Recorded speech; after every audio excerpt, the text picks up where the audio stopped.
So, grabe itong laro kaibigan, no? Grabe, ang saya-sayang laro 'to, tsaka hindi din gano'n kahirap, hindi din 'to gano'n kadali mga kaibigan. So, dito nga pala kinawawa na kami ng Nulan or ako kinawawa na ako ng Nulan. Kita niyo naman yung score diyan, 'di ba? 0-1-1 pero dito kinuha ko muna yung Lord kasi ako yung core, 'di ba? Ito yung pinakauna kong ginagawa kapag ako yung core, kinukuha ko talaga yung turtle kasi kapag Lord, hindi kung nakuha yung Lord or turtle, sisisihin ka agad ng mga kasama mo mga kaibigan dyan. Napatay ng hanabi namin yung Layla nila kaya tinalunan ko agad yung tower para ma-push ko na kasi kapag na-push na namin ito, nakakakuha na kami ng advantage, di ba? Kasi nga, wala na yung ano nila wala na yung tower nila doon. Dito, nag-blue buff muna ako kasi kailangan din natin mga mag-farm mga kaibigan kasi nga tayo ay core at hindi lang tayo XP or ano pa dyan. Kaya ito yung pinakamahirap sa core. Kailangan natin mag-farm, kailangan natin makuha yung Lord Turtle, yung mga ganun mga kaibigan ko. Kaya mahirap talaga rito. Rito nagkuman ako na keep an eye of man para naman hindi kami mahirapan kapag may mga kalaban kasi nga naka-keep an eye on map sila, di ba? Pero dito mga kaibigan is kinuha ko muna yung red buff ng mga kalaban natin. Kinuha ko muna yung red buff namin dito para naman is kapag nagkaroon ng balagbagan, nakuha ko na yung red buff kasi na nakawin niya ng mga kalaban Alam mo naman yung mga kalaban natin ngayon, mahilig na sila mag-invade. Kasi kapag na-invadean tayo, ilogin na tayo, dito nga, kinuha ko muna lahat ng farm namin, yung golem, yung red buff, taka yung blue buff, kinuha ko na dyan. Nakita ko dyan si Nana binabalagbag ng veil namin kasi masyado yung masakit Hindi siya basta-basta. Veil ba yan? Nakalimutan ko yung pangalan niya. Basta binabalagbag yan siya. Binabalagbag yung kalaban dyan. Pero kami, binabalagbag din kami ng kalaban namin dyan kasi masyadong masakit yung Nolan talaga. Dito, kinuha ko muna itong maliit na dragon mga kaibigan kasi nga, para hindi tayo ma-invade ng mga kalaban. At dito nga, nakita ko na turtle. Akala ko lang peace turtle lang talaga. Akala ko free lang talaga yung turtle na ibibigay nila dito. Pero hindi pala mga kaibigan.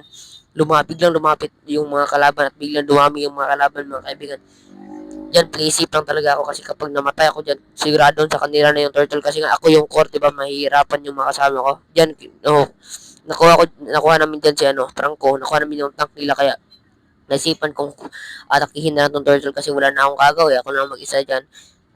Tsaka nag-retreat na yung mga kalaban ko, umatras na rin yung mga kalaban ko kasi wala na din naman silang palagyan. Nakuha ko nga pala yung turtle dyan. Tsaka pagkatapos nun, pumunta ako dito sa top lane namin kasi nakita ko si Layla Nag-is-is ako dyan. Nakala kong mapapatay ko na siya. Pero bakit ganun? Sa minions lahat tumatama ng is-is ko. Pero okay lang yan. Sige, balagbagin ko pa rin tong kalaban na to. Wala namang palag sa akin to, diba? Joke lang. Tsaka, namatay siya, diba? Sabi ko sa inyo, mamamatay yung mahinang dalang na yan, joke lang. Siyempre, namatay yun siya kasi nga, wala siyang palag sa takin kasi hindi naman talaga masyadong makamanat yung mga MM. Mabilis lang silang mamatay, di ba? Kaya kung sasabihin natin MM, wala talaga yan. Diyan na ako na kinuha. Inatake ko na yung Lord dyan para naman mapasa amin na.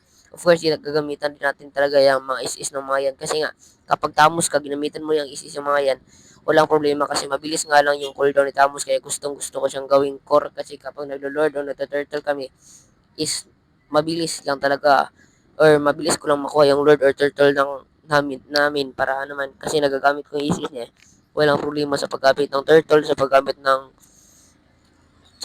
is niya kasi mabilis lang yung cooldown kaya kung may turtle man dyan kukunin lang namin kagad kasi nga mabilis lang yan kunin dito nagbabaga na sila kaya pumunta ako rito akala ko kasi kaya ko to sabi ko nga sa inyo masyadong masakit yung lulan na yan kaya tingnan nyo dito atake ako dito tingnan nyo ha pag-atake ko dyan naghihintay lang sana ako ng tama kaso akala ko naman talaga nag-retry na tong Layla nila yan, namatay yung kasama ko dyan kasi nga naka-SS yung Layla. Akala ko nag-retry na kasi may minions kami, di ba?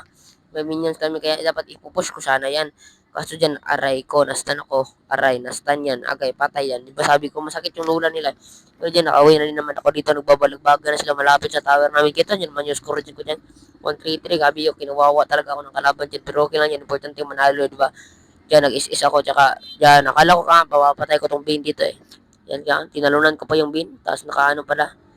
Sabi ito, hinabol ko nga itong nulan nila pero hindi ko pa rin nabutan. Wala akong nabutan dyan. Umatras na ako kasi masyadong masakit nga yung nulan, delikado Yan, nakita namin yung nulan kaya tinalunan ko ulit. Tatalon sana ako kaso wala Bawal pala akong tatalon kasi mamamatay ako dun.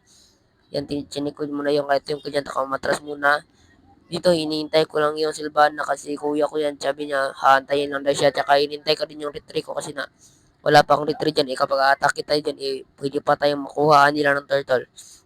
Siyempre habang inintay yung retry, nag-read buff muna ako diyan, malapit naman yung retry ko kaya sabi ko at attack the Lord na kukunin na namin yung Lord pa. Pero bago natin kukunin yung Lord is kailangan muna talaga natin mag-clear para naman is para safety ulit tayo. So diyan papunta na ako sa Lord diyan, tinalunan ko, sabi ko nga sa inyo, yan yung gusto ko at Amos is mabilis lang yung cooldown ng is niya tsaka kaya diyan ginamitan ko siya ng is para naman habang nalulord ako is makukuha namin yan. By the way, pangalawang kuha na namin sa Lord kanina, napatay na yung Lord kanina. Sa baba nga pala dumaan yung Lord. Kaya malaki na talaga yung advantage namin dyan sa baba kasi wala na, sira-sira na. Dito kala ko kaya lang naman, kaya namin kaya nag-is ako tsaka nag-first kill ako dito kay Franco. Habulin ko sana sa Franco kasi delikado sa tatlo kasi sila. Yan, dito kung nakuha namin itong Nana kaso na-slow niya ako yan. Isa na ako, natamaan ako ng mga skill ni Nana. Retreat muna, akala ko mag-retreat na kami kaso na-clear pa pala niya kaya po nakapasok yung minion sa amin dito. Alam ko na kung ano yung gagawin ko eh. Gagamit pa nga sana ako ng is dyan para sa pagwasak ng bis. Ganyan yung gagawin nyo sa tamos nyo mga kaibigan ko. Kailangan natin gamitin yung ating is para sa ating pagkapanalo mga kaibigan. So yun lang mga kaibigan. Salamat sa pamanood. Panalo na naman. Maririnig na natin ang salitang victory.